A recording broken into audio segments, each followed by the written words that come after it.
Guys, panoorin nyo ito para maiwasan yung mangyari ito sa inyo. Dahil dumarami na ang naiulat ng mga OFW na nagpapakamatay sa ibang bansa. At eto ang ilang dahilan kung bakit nila ito ginagawa. Una sa dahilan ay pagkabaon sa utang na may mataas na interest. Siguro sa sobrang kahiyan at sa takot na hindi na nila ito mababayaran, ay nagagawa nilang magpakamatay. Yung iba naman ay biktima ng pag-ibig. Meaning ay sobra silang na in love sa isang lalaki at sobra-sobra nilang minahal. At binigay na nila ang lahat-lahat, halos lahat ng ipon nila. Pero hindi nila alam na pera lang pala ang habol sa kanila. Yung iba naman ay biktima ng mga scam, lalo na ng mga loan scam. Na paulit-ulit sila nagbibigay ng malaking pera sa pag-asa na makakautang sila ng malaking halaga. Hanggang sa nakapagbigay na sila ng malaking halaga at nabaon pa sila sa utang dahil nga sa pangakong babayaran nila ito kapag nakuha na nila ang pera na niloloan nila. Saka na lang nila napagtanto na na-scam na pala sila. Noong if I'm not mistaken, 2023 merong 6 na nag-suicide, and then 2024, 5 nag-suicide, and then 2025 as of April, 1. That's very alarming for me. Ang nakikita pong dahilan ay itong pagkakaroon ng kautangan na hindi nabayaran. Una, dalawa ang obserbasyon po namin dito. Mataas ang interest rate. Umaabot ng hanggang 48% ang interest rate. At number 2, yung manner of collection. Nag-hire yung mga loan sharks ng hindi karapat-dapat na mga collection agents na merong hindi karapat-dapat na modus sa pangungulekta, harassment ang kinararatnan.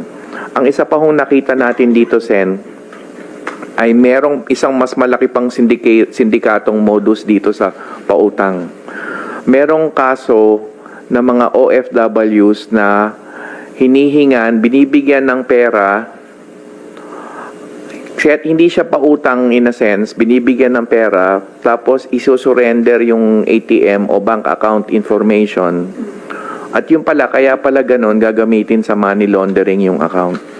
Kaya't meron tayong mga kababayan na naaresto for money laundering. Idagdag ko lamang po, isa rin po sa mga pinoproblema dyan sa Hong Kong, yung love life. Karagdagan din po yan na nagiging seryosong problema. Base na rin po naman po sa data ng OWA, yung mga kadahilanan po na nagpapakamatay, maliban po sa financial ay yung love problems po. Na pag nalalaman po nila na yung kanilang asawa sa Pilipinas ay meron ng iba, hindi po nila nakakayanan yung sakit, ayaw nilang umuwi dahil hindi nila ayaw nila makita yung mga asawa nila, kaya nagpapakamatay na lamang po.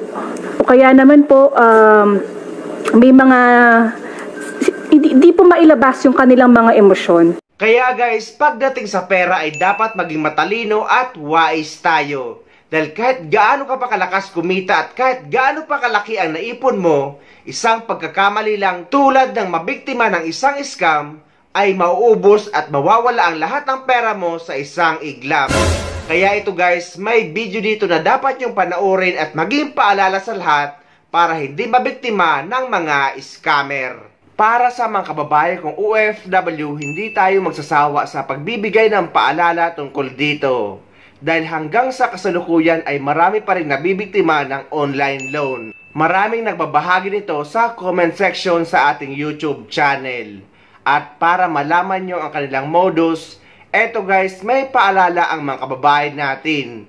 Dahil maraming nabibiktima dito, lalong-lalo na ang mga OFW na punterya nila. At dahil nga may Facebook page advertisement pa ang mga loan scam na ito, kaya maraming napapaniwala. Itong video na ito ay tungkol sa mga Facebook ads online pautang. Makikita nyo po ito sa timeline nyo na nagbibigay ng murang interest. Ang target nito mga kapwa natin na OFW, mga manggagawang Pilipino. So dahil sa maganda nilang Facebook ads, ang mga kababayan natin naiingganyong mangutang, lalo na yung mga may matinding pangangailangan.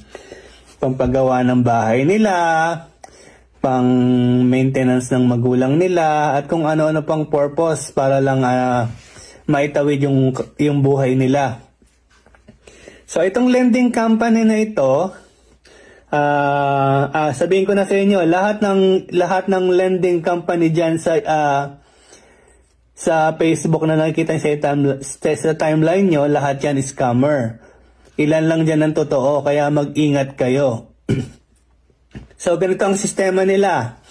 Meron silang 3 officer sa lending company. May front desk, may loan officer, may financial officer. So, yung sa front desk, entertainin ka kung saang lugar ka, ipapapill up sa'yo yung ano nila, form nila, may hiningi sila datos, lahat sa'yo datos. Pangalan mo, edad mo, kasarian mo, employment mo, magkano income mo, tapos isang valid ID lang, government valid ID. So pagka na-provide mo ng lahat yon, ibibigay ka naman niya sa loan officer. So yung loan officer na yon, idedirekta ka naman niyang fill upan mo yung AI form, AI system generated form. So pagka fill up mo nun, lahat ng ginawa mo sa front desk at sa loan officer, ibibigay nila naman niya sa financial officer.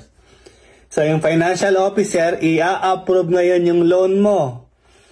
Pagka-approve ng loan mo, ano kayo sa WhatsApp at saka sa Telegram. May Telegram app silang pina-upload sa iyo eh. So ganyan na mangyayari. Magaling tong mga lending company na ito. May mga kasabot sila, mga actors at actresses. May 4 na aplikante daw kuno, plus yung totoong applicant. So itong 4 na applicant, magagaling na aktor at saka artista, mga artista. So, kunwari, natakot sila. Sasabihin nila, ay, may hinihingi palang paunang bayad. Sabing ganon, hindi namin kaya kasi malaki ang loan namin, ang laki-laki ng hinihingi niyong bayad. So, yung hinihingi nilang bayad, dahil AI system sila, kailangan mong i-charge yung AI system nila para makuha mo yung kabuuan ng loan mo. So, ito ang computation. Kung halimbawa may 600 loan ka, 0.5% times loan amount, 600,000, divide by 4.0. So, ang kabuuan mong ibibigay nun, pagka kinompute mo yon 72,000. Yung 72,000, para makuha mo yung loan mo, kailangan mong i-charge yung AI system nila. So, magiging laman ng AI system nila is 672,000. Sabi nila, pag nagbayad ka nun, marerefund mo naman yung 672,000 daw. So, maraming nagtiwala dahil magagaling na artista nga itong 4 na kasabwat ng lending company na ito. So, yung totoong aplikante, nagdadalawang isip kung totoo nga ba o hindi. Dahil mga pangpamas ang arte nila, itong totoong applicant, napasama, nadamay magbigay. So, nagbigay ng 72,000. So, pagbigay ng 72,000, naipadala na yung pera doon sa lending company. Pagka-withdraw mo ng pera para malipat sa receiving account mo, biglang maglalak ang system nila. Pagkalak ng system nila, sasabihan ka pa, oh my God, napaka-careless mo, hindi mo man lang chinek yung system bago mo i-withdraw. Napakalaking problema nito. Ayun ba isang artista, yung sinasabing loan officer, napakagaling ding artista niyan. So, ang mangyayari niyan dahil nag-lock, kailangan mo na namang i-recharge ng 25% yung 72,000 pesos. Ay, yung 672,000 pesos. So, para makuha mo yung kabuuan nun, kailangan mong recharge. Pag ni-recharge mo yon, so, ang kailang 25% ng 672,000 is 168,000. So, kailangan mong i-recharge yung loan na yon, yung AI system ng 168. So, ang kabuuan nun magiging 840,000. Tuluyan nang mawawala ang mga pinagcha-charge mo doon. Kakainin na ng lending company, mga talamak na magnanakaw, mambobodol. So, goodbye na sa pera mo. May hirapan ka nang mabawi yon dahil kanila na yon.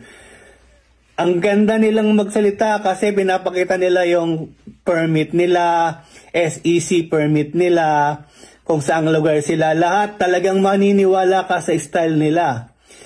Ngayon, Dahil sa tumataas na crime rate na ito, na nakaka-alarma na kasi dumarami na. Mayroon ng Facebook page ang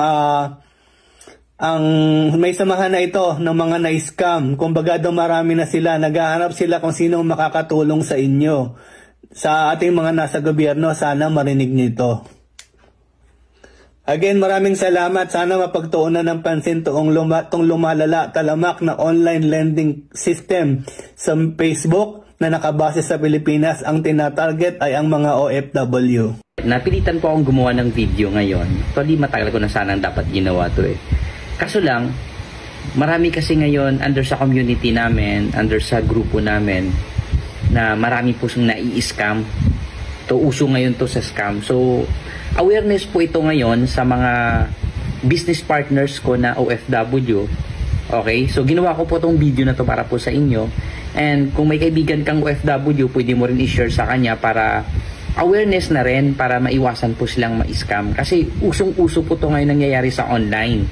Okay? Ito ho, based po to sa mga experiences ng mga OFW business partners ko na nagre-report sa akin, nagsusumbong na na-scam sila ng ganito, ganyan, ganyan. Okay, so ano ba yan? Ano ba yan, sir? Ano ba yan yung uso na yun ng mga scammer or nang i-scam? Okay, pag-usapan natin yung unang-una, yung nakikita nyo po na online loan. Okay, ganito yan. Ganito po yan, ano? Sa online loan ho, grabe, ang dami po dito nadali na OFW.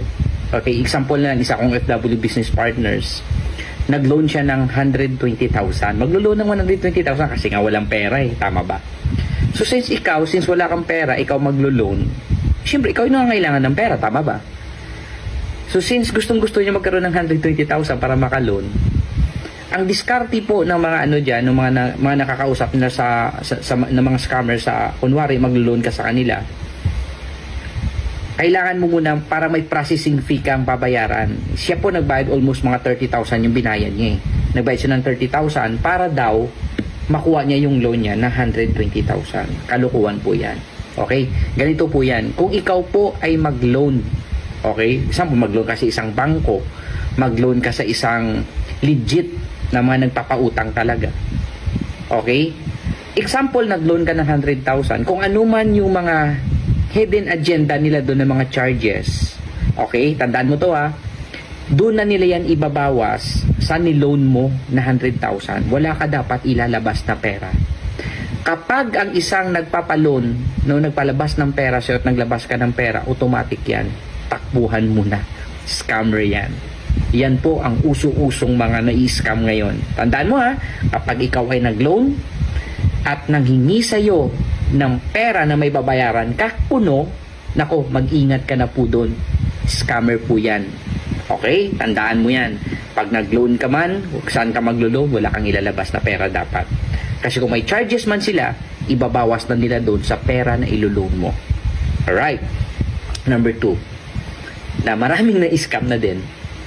Ito yung ito yung kunwari, may mga gumagamit na mga professional sila, na mga doctors, attorneys, nurses, mga Navy, US Navy, ganon. Basta mga professional sila, gumagamit sila ng ganong mga diskarte nila. Actually, mga dummy account yun. Ginagawa nila, nagipagkaibigan muna sila sa OFW. Nagipagkaibigan sila, kinukuha nila yung loob, ganun. Daming diskarte. Kasi gwapo sila, pogi, ganun. Siyempre, pag OFW, siyempre, halos wala namang nakakausap yung isang OFW. Kaya kinakausap.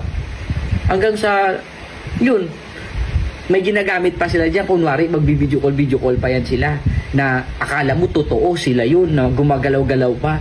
Alam mo ba dun sa Messenger, merong green technology dyan, na kunwari, gumagalaw-galaw lang sila. Pero ang totoo niyan, picture lang yan ng mga ginamit nila na mga dummy account na kunwari gumagalaw-galaw para mapatunayan mo na ka-video call mo yung tao, pero hindi totoo po yun. Okay, anong diskarte nila dyan? May ipapadala sila kunwari na package kasi kinaibigan ka, iba ginujowa, ganon. So may ipapadala silang package, tapos bago mo makuha yung package na kapangalan sa'yo, magpapadala ka ng pera. Naku, pag ganun ho, at pag gumihingi na, no? Tandaan mo, kapag gumihingi na maipapadala kang pera, yari ka na po dyan. Scam yan. Okay? Kapag nagtulong po ang isang tao, hindi na po yan nangihingi na kahit any amount. Gusto ka niyang tulungan, hindi magpadala siya. I-receive mo, yan yung totoo. So the moment na maghingi na sa'yo ng pera na may babayaran ka daw doon sa logistic, may babayaran ka na, po, scam po yan. Maniwala ka sa akin. May isang kababayan naman tayo dito na nagbahagi ng kanyang karanasan na biktima mismo ng online loan scam. Para maging aware ang mga tao, lalong-lalo na ang mga OFW na madalas na nagiging biktima nito. Po, humingi pa ako ng tulong para mabawi po yung pera ko. At mababalaan na rin po yung iba nating OFW na kababayan ko dito sa ibang bansa. Uso po ngayon kasi yung yung online loan. Ngayon po, pa ako sa loan na Migrants Express. Nag-fill up po ako. Nagtingin din pa ako sa kung tunay po itong kanilang kumpanya po. Nandito naman po yung SIC number, tapos company name is Migrants Express Linden Corporation po. Ngayon po, nakapag-apply na po ako, tapos sabi nila mag-deposit daw ako ng 8,000 at yun po ay mag-a-add naman po yun sa mawi-withdraw ko. So sa madaling salita po, nagpadala pa ako ng pera through GCash po, 8,000 po. Ngayon po, yung 8,000 po yun, tapos saka ako po mawi-withdraw yun, may OTP po. Tapos ngayon po, binigyan nila sa akin yung OTP, yung pag-withdraw ko po, mali po yung hindi ko alam bakit nagkaroon ako ng isang mali doon sa GCash number ko. Pero sa totoo lang, tama naman po yon. Ang sabi po sa akin, mag-withdraw ulit, mag-deposit po ulit ako ng another 15,000 para po yun sa pag-unfreeze daw po ng account ko. Dahil para sa system po nila yon, para sa system daw po nila yon. Po ako, ulit po ako, nag-deposit po ulit ako ng 15,000. Tapos po ngayon, nag-deposit pa ako ng 15,000. Tapos hindi ko po uli makuha po yon. Iwan ko sa anong kadahilanan. Ulit pa ako, nag-deposit po ulit ako ng 15. Tapos ngayon po, sabi sa akin, mag-deposit po ulit ako ng 20,000. Nag-deposit pa ako ng 20,000. Tapos para po sa OTP yon, para sa system daw po nila yon, pero a-add din po yun nila sa sa wallet ko. Totoo naman po doon sa wallet po ng kanilang na-add po yon. Na-add po dito sa wallet. Tapos po, pag-withdraw ko po, sabi sa akin mga 5 to 15 minutes po, papasok na daw po yun sa account ko sa GCash. Tapos mga ilang minuto na po, walang pumasok. Tapos pagtingin ko ulit po sa wallet ko, sabi sa akin nung tingnan ko daw po sa wallet. Sabi ko bumalik, tapos may po siya, may binigay ulit po siyang number na taga-finance po siya. Tapos yun po, nag-chat pa ako doon na pong nangyari. Sabi daw po ay na-over daw, kailangan ko daw bayaran yung tax na 16,000 mahigit daw po. Nag-react na po ako, bakit magbabayad pa ako ng 16,000? Ba't ako yung magbabayad ng tax? Sila nga yung nagpapautang. Sabi ko, hindi ko na lang po kukunin yung pera at ibalik ko na lang po yung dineposit ko na mahigit na sa 40,000 po. Yung po halos lahat po deposit ko, 2 buwan ko pong sahod yun. Tapos sabi ko, kung di nyo ibabalik yun, magrereklamo na po ako sa pulis. Sabi ko, ang sabi po nila, hindi daw ako papansinin ng pulis kasi may mga conversation daw po kami. Sabi ko, magrereklamo pa ako sa kay Rapitol po. Hindi rin daw pa ako kapansinin ni Rapitol po. Tapos sabi ko, ipopost ko sila sa social media. Tapos yun po, binalak po nila ako. Hindi po nila binalik yung halos 40,000 pera.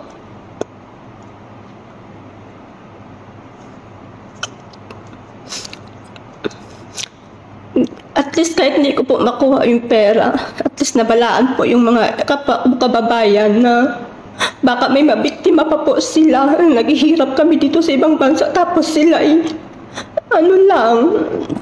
kukunin lang nila basta-basta. Yun lang po, sana po mabigyan nyo ng action.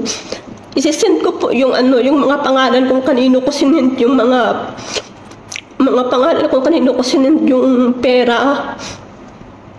Yung mga nila, yung mga kasabwat nila. Yun lang po. Maraming salamat po. Kaya guys, wag na wag kayong maniniwala sa mga online loan. Lalo na kapag may kakausap sa inyo at kapag idadala kayo sa isang group chat. Lahat yan ay magkakasabwat at lalong-lalo na kapag hihingan kayo ng pera. 100% isa yang scam. Kung gusto nyo talaga ng legit na online loan, meron akong video na ilalagay sa description ng video na ito para hindi na kayo maloko.